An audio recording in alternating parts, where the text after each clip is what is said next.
Hello, this is Dr. A. Cheryl Oliver, Department of Computer Science and Engineering, St. Joseph's College of Engineering. I would like to take a lecture on embedded SQL. We will see the basics of embedded SQL in this lecture.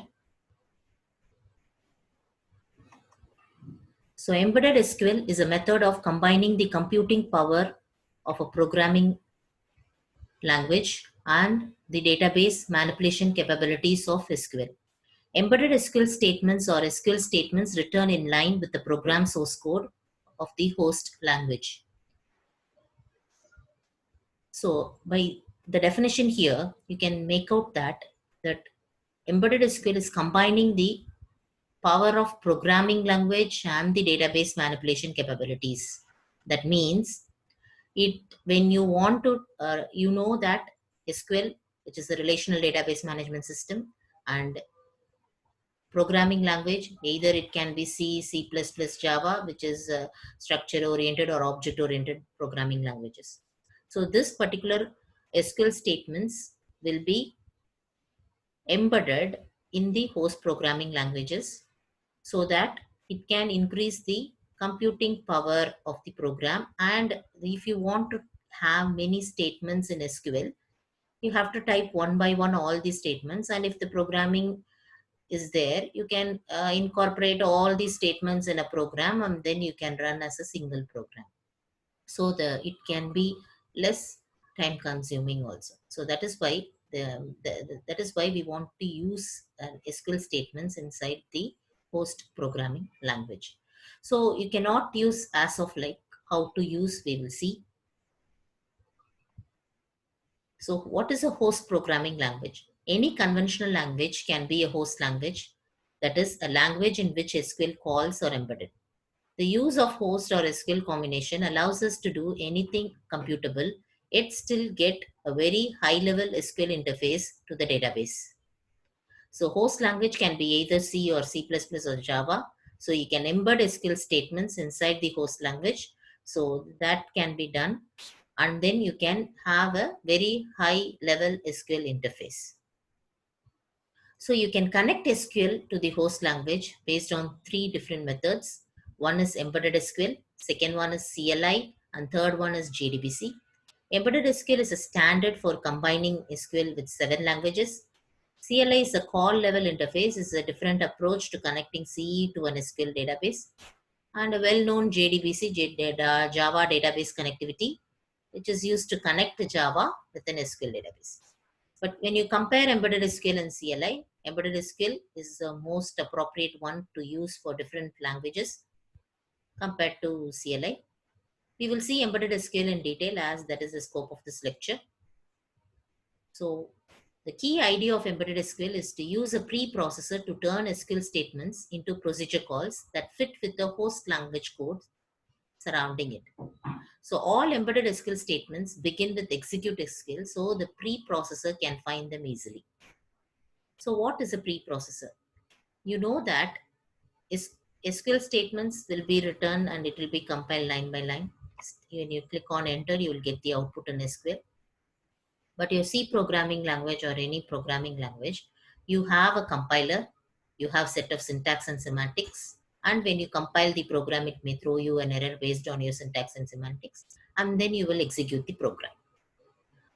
So here, your compiler will understand the syntax and semantics of your programming language. But when you want to embed SQL inside a programming language, your compiler should understand that SQL statements. So we need a preprocessor which should combine the host language program as well as the embedded SQL statements into a compilation program. So in order to do that, we have a preprocessor. So, and in order to differentiate embedded SQL statements, we use execute SQL for each and every SQL statement in the host programming language to differentiate that is an SQL statement. So this flowchart will give you a clear idea how the preprocessor works. So host language program plus embedded SQL, you will give it to the preprocessor. Preprocessor will combine it and it will give it to the host language compiler. and it will convert it into a host language program. Then you run it and execute it. You can work it on. So the preprocessor does the job of combining your host language statements as well as your embedded SQL statements. So embedded SQL uses host language as a front end, use SQL to access statements to access the database. Preprocessor translate SQL statements to library function calls. Values get passed through shared variables. So here I have to tell you what is a shared variable.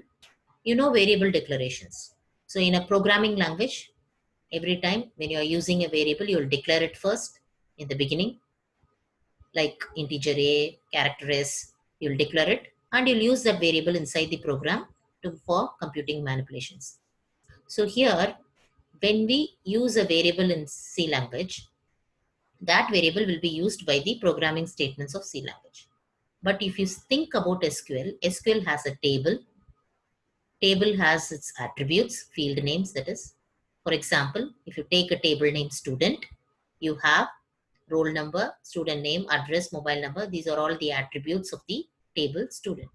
So the attributes, if you want to access through the host programming language, then that attributes can be used as a variable here.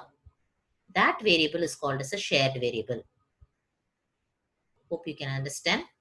The variables which is there as an attribute in SQL statement, attribute in SQL, that is a table. For example, student is a table name, and attributes are roll number, student name. That roll number, if you want to access, retrieve, or insert that roll number through a host programming language, for example, C, you will be using that roll number here in the host language. So that time, that roll number should be differentiated from the normal variable which is declared in the C program. So in order to differentiate that variable, we call that variable as a shared variable. And in order to declare that variable or access the variable, we use a colon in front of that. Declaration part will be done separately. But when you are accessing that particular variable, we will be preceding that variable with that of a colon. So that is a shared variable. And then execute SQL is a command which should precede every SQL statement in the host language. And one more special variable which I should mention is SQL state, which provides error messages and status reports. So this error messages, if you want to specify, first you should understand that host programming language has its own compiler. It will understand the syntax and semantics, and then it will run it. It will compile it. It will, if it is there any error, it will throw an error, and then it will execute it. But if you have any errors in the SQL statements, and if you have any errors in the database at the backend, then there should be a error messaging process where that SQL messages are thrown as errors here. So for that, we use a SQL communication area.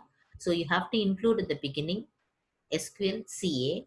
That SQL CA has two variables, SQL state and SQL code. The SQL state will provide error messages, and SQL code is the code which is generated there. Whenever a statement is returned, whenever your statement is executed, it will return a value. If it is correct, if there is no error, it will return 0000. If it is having an error, it will return some other values. Okay, so that is an SQL code. An SQL state is for providing error messages, which we will see. So this is a sample declaration statement of embedded SQL. So you'll start each and every SQL statement with execute SQL. First thing is begin declaration section, where you will declare the product name and SQL state, and end the declaration section. Then you will execute SQL. I told you about the SQL CA, where you have to include SQL CA, which is SQL communication area. This has an SQL state, which returns a 5-digit code indicating the status of the operation. Example, 0000 for no error, 0200 for no more tuples. Okay, so this is which one I told you SQL state before. So we will see a simple thing how to use the shared variables here. Void simple insert is a function call. You think that it is inside the host programming language.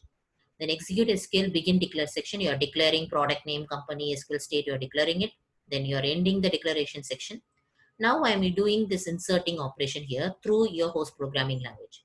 So product is a table name, which is there in the SQL, and name and company are the attributes of the product. So execute SQL, insert into product, that's the table name and company, values, and shared variable product name and company. So the values which you are getting through the host programming language, that you will be updating into the table name product. Okay. So maybe the next set of statements will be getting the value of product name from the host programming language, maybe scanf product name %d, you will be getting the product name and company, and you will be inserting it into the table name product. Okay. So this is the use of shared variable.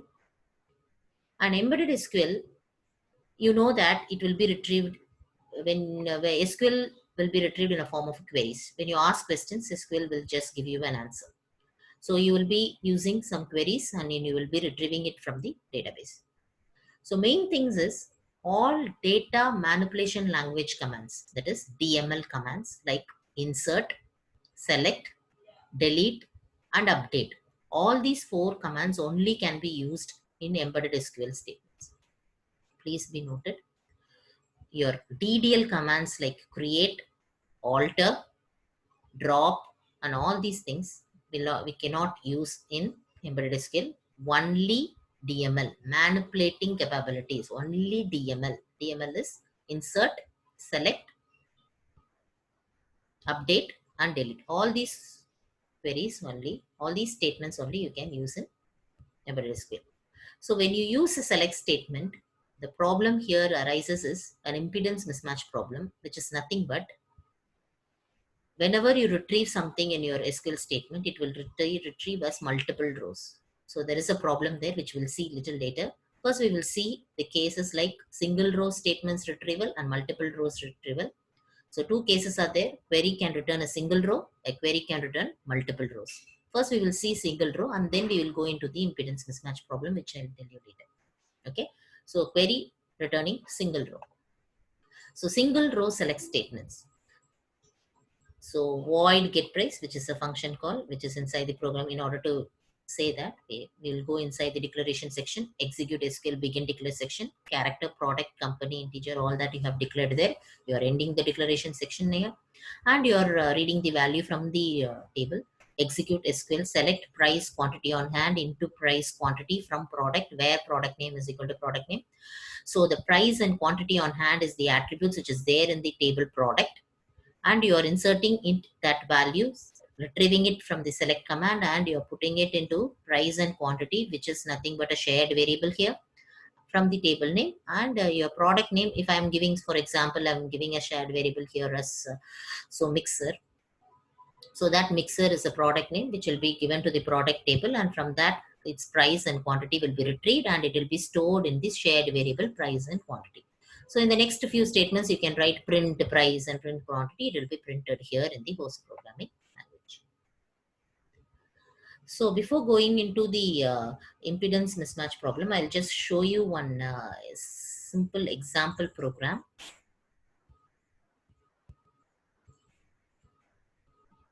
So that you will understand a little better. Okay, this is a program just from the main. I'm just starting it, how to declare it, how you are going to print it, all that I'll just show you for a single row statement.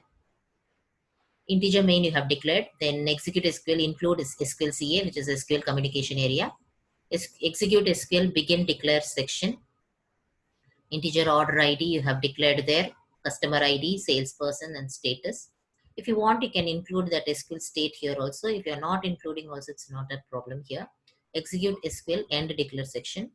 But here for error processing, for properly running of the program, execute SQL whenever SQL error. If there is any syntax error in SQL, then you go to query error.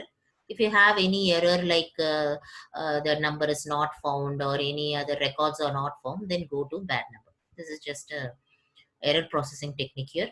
Then you are prompting the user to get the value here. So here print enter for order number, you are scanning and getting the order ID here.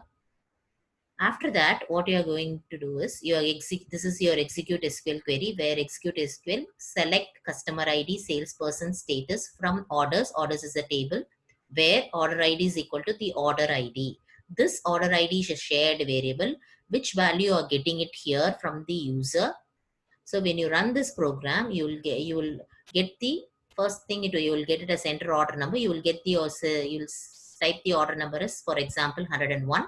So 101 will be placed here, and it will be taken as an order ID 101. So 101 record will be fetched from the SQL, and it will be placed that 101's order ID corresponding customer ID, salesperson, and status will be retrieved, and we are printing it here. So when you're printing it here, you're printing it customer number, salesperson, status, you're printing it here. And then there is some error processing here. So when there is an error, suppose if you have SQL error, the statement SQL syntax, there is an error here, or customer ID is not there in the relational database of orders, then you can it will throw you an error here. And if you have order number, I have given as 101. If 101 is not there in the table, then it will throw you an error here, bad number, okay, invalid order number. So this is how the error processing works, and this is how a single row program will be there. Hope you can understand this better, this program, how it works. So the embedded SQL statements are inside your SQL statements are inside your host programming language. So along with your programming statements, you will write this. Okay, so this is how you declare it. This is how the error processing is, and how you're getting the input from the user, and that input is used as a shared variable, and it is retrieved here, and then it is printed here, and error processing techniques are also there. So this is a simple example program for single row statement. Okay, hope you have understood this. So now we will go to the embedded SQL. So this is what a simple example which I told you. Now we will see an impedance mismatch problem. Impedance mismatch problem arises when you have multiple rows as the retrieval. So if I give 101 there, if the 101 order ID has more number of customer IDs and sequences, then the multiple rows will be retrieved there. So when multiple rows are retrieved, so there will be a problem in displaying. That problem is called as an impedance mismatch problem. So host language manipulates variables, values, pointers. SQL manipulates relations, you know that. There is no construct in the host language for manipulating relations. So impedance mismatch is a term used to refer to the problems that occurs due to the difference between the database model and the programming language model. So that is, a database will retrieve in a form of multiple rows, and programming language can process only one by one. Even if you declare it in an array will be retrieving a statement one by one, and it will be printing it. So when multiple rows are retrieved at the same time for a single variable, then it will be an issue. That issue is called as an impedance mismatch. Okay, hope you have understood this. I'll come again. Host language manipulates variables, values, and pointers. SQL manipulates relation. There is no construct in host language for manipulating relations. Impedance mismatch is the term used to refer to the problems that occurs due to differences between the database model and the programming language model. Okay, so in order to avoid this problem, we use a concept called cursor. A cursor is a tuple variable that ranges over all tuples in a table or a result of a query. In a layman term, I can say cursor is like a buffer which acts as an intermediator between your relational model and the programming model. So when you retrieve multiple rows from the relational model, that will be stored in the cursor, and then from the cursor, one row at a time will be given to the host programming language for manipulating and printing it. Okay, so this is what the work of cursor. So cursor is like a buffer which acts as an intermediator.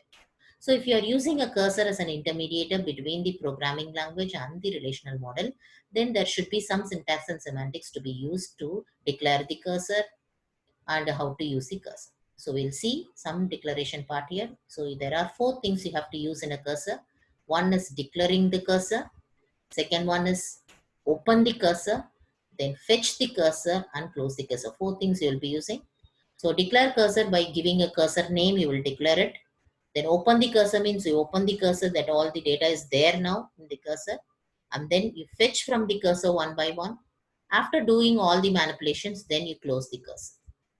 Okay, so these are the 4 things: declare, open, fetch, and close. So we'll see that.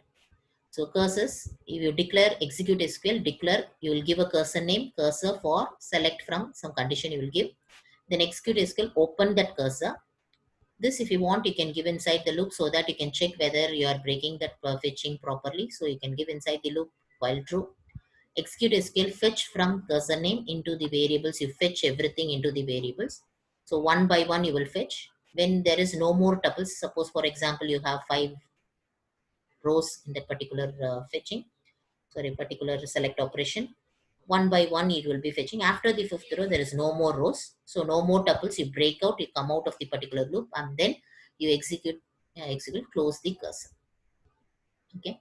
Then this is the breaking cursor loop. If no more tuples break, so no more tuples is given in the green thing. That means it has pre-declared already. So it's a macro which is declared. You should declare in the front. Okay, in the beginning of the program, it's a macro no more tuple. So as define, you have to give it like this. And if you can give SQL state, or else you can just define no more tuples. Also, it's fine. We'll see an example now. How many books are priced above $100? We could write this as a simple SQL statement. Now here you can see void check prices. This is a function called execute begin declare section. You are declaring counter, price, and SQL state, and ending the declaration, and you are defining the macro here. Cursors, this particular example we can see here that greater than 100. Execute SQL, declare book price cursor. Cursor for select price from title. So you are selecting, the title is a table name. You are selecting all the prices here. So titles means the table name, all price means there may be a number of records there. So that n number of records, what you are doing is you are opening the cursor, book price cursor, and then you are placing it there. So counter is equal to 0 now. While true, execute SQL, fetch from book price cursor. From the cursor, all the records are there now. So you are fetching one by one into price. So first record, first record, first row, what price is there? You're just putting it into price now. Checking there is no more tuples. There is a tuple there. You have a row, so it won't break. It go inside price. Check the price. If the value is greater than 100, then the counter will be increased there. Similarly, it will go again. It will second row it will come, and then the price will be there. It will check for the price values greater than 100 until there is no more tuples there. Okay, and it will come out of the loop. When it comes out of the loop, execute this will close cursor name. You are closing the cursor. Now printing the counter value. So how many books are there priced over 100? You are counting that particular value, and then you are coming out. This is a simple example of cursor. We'll see one more examples. So more on cursors. Cursors can be used to modify a relation as well as read it. Cursor must be defined as a base table. All the 7 clauses of SQL query, you can use it here for in cursor. Order by, group by, all that commands you can use. Cursors can be protected against any changes in the underlying operations. So we'll see one more example here. Increase all computer science books by 50%.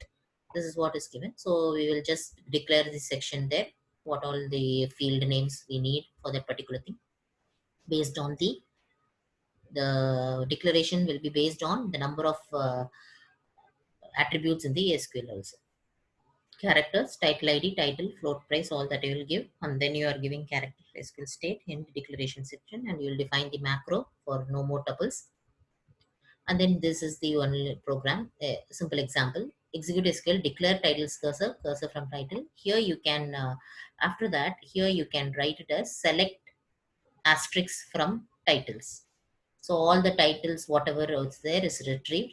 And then execute SQL, open titles cursor, while true, execute SQL, fetch from title cursor into all that from the titles table is fetched into titles cursor, and it will be made it into multiple rows, and one row at a time it will be given there.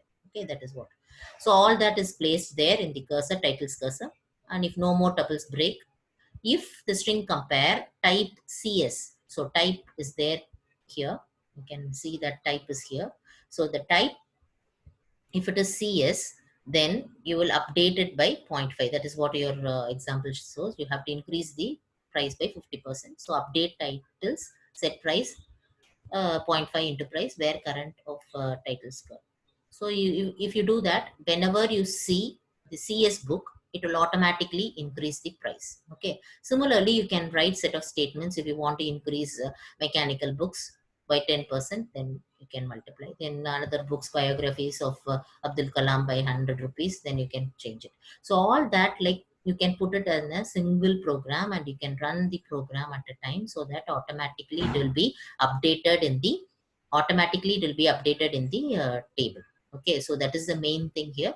So you no need to write single statement by single statement in the SQL prompt. Instead of that, you can put all together inside the program and you can run the program, so that automatically all will be executed at the same time. So that is it will be less time consuming and it will be appropriate one to use it. So that is the main advantage of using embedded SQL statements.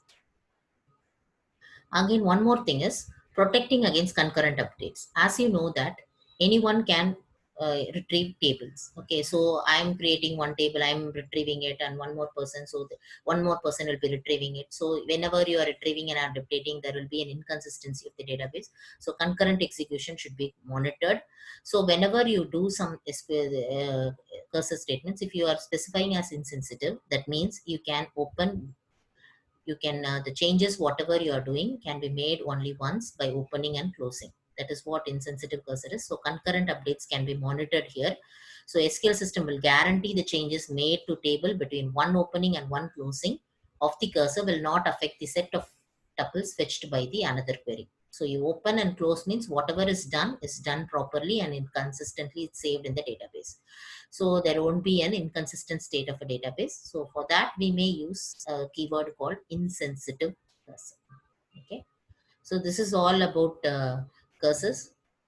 So this is the introductory part. Hope you have understood the lecture on embedded SQL. Thank you. Thank you so much.